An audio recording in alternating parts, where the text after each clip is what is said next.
কাঁচা হলুদ খাবেন 1 চামচ হলুদ। কয় চামচ? 1 চামচ হলুদ দৈনিক খান, ক্যান্সারের জার্মগুলোকে সম্পূর্ণ মেরে ফেলে। এরপরে অনেক কিছু ইসলাম আমাদেরকে দিয়েছে। রসুন, রসুনটা পৃথিবীর সর্বশ্রেষ্ঠ একটা ঔষধ। এই রসুন খান, প্রায় 100 রোগ এই রসুনে নির্মূল হয়।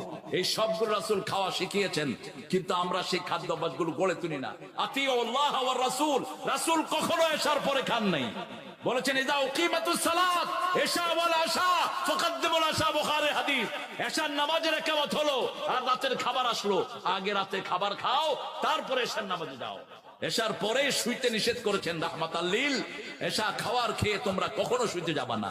রাসূল সাল্লাল্লাহু আলাইহি ওয়াসাল্লাম কখনো রাতের খাওয়ার এশার পরে নিতেন না। সবচেয়ে আইডিয়াল খাওয়া হলো আমাদের শূন্যরা যেটা খায়, মাগরিবের সাথে সাথে রাতের খাওয়া, এটা শেষ করতেন রাহমাতাল লিল আলামিন। রাতে শুধু পানি খেতেন অথবা দুধ খেতেন। আতিউল্লাহ ওয়ার রাসূল, ধর্মীয় ভাবে যেমন অনুসরণ করবেন, বাস্তব জীবনেও তেমনি অনুসরণ করেন। কখনো তিনি আসার পরে কথা বলতেন না, বিবিদেরকে সময় দিতেন। আমরা বিবিদেরকে সময় দেই না। বিবিরা বলছেন দৈনিক 3 বার সময় দিতেন রাহমাতাল লিল। সকালে 1 বার খবর নিতেন, দুপুরে নিতেন, রাতে নিতেন। আবার যে ঘরে তিনি থাকতেন সেই ঘরে সব বিবিদেরকে দিয়ে অনুষ্ঠান করতেন। আবার সাফিয়া রাদিয়াল্লাহু আনহা বলছেন আমাদেরকে এত ভালোবাসতেন, আমাদের কারো মন খারাপ হলে চোখের পানি গড়িয়ে পড়ার আগেই রাসূলের হাতে পড়ে যেত।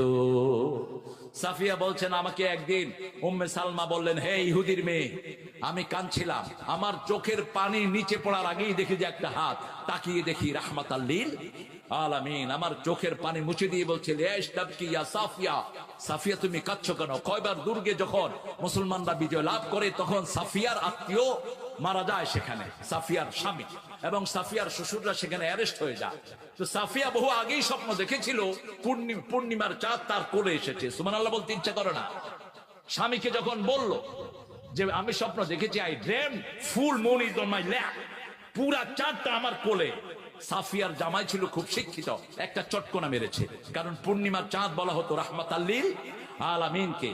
চটকনা মেরেছে, বলেছে তুমি কি মুহাম্মদের বউ হতে চাও, আমাকে মেরে ফেলতে চাও? সাফিয়া বলছেন আমি আর কোনো কথা বলিনি, আমাকে যে আমার স্বামী চটকনা মেরেছে এই গালের এখান দিয়ে দাগ হয়েছিল। রাসূলুল্লাহ সাল্লাল্লাহু আলাইহি ওয়াসাল্লাম বিয়ের পরে জিজ্ঞেস করলেন হোয়াটস দিস স্পট ফর, এই দাগটা কিসের? তখন তিনি সেটা বললেন। এই সাফিয়া ছিল ইহুদি পরিবারের সন্তান, অত্যন্ত লেবরিয়াস, অত্যন্ত জ্ঞানী, অত্যন্ত পুণ্যবতী ছিল এই সাফিয়া রাদিয়াল্লাহু আনহা। যখনই উম্মে সালমা বললেন তুমি ইহুদির মেয়ে, তিনি কাঁদতেছিলেন। রাসূল বললেন সাফিয়া তুমি কাঁদো কেন? বলছে আমাকে ইহুদির মেয়ে বলে গালি দিয়েছে। বাংলাদেশের কিছু হুজুরও আমাকে আর জাকির নায়েককে ইহুদি বলে গালি দিয়েছে। কথা কন না কেন? ইন্টারনেট তো দেখে না।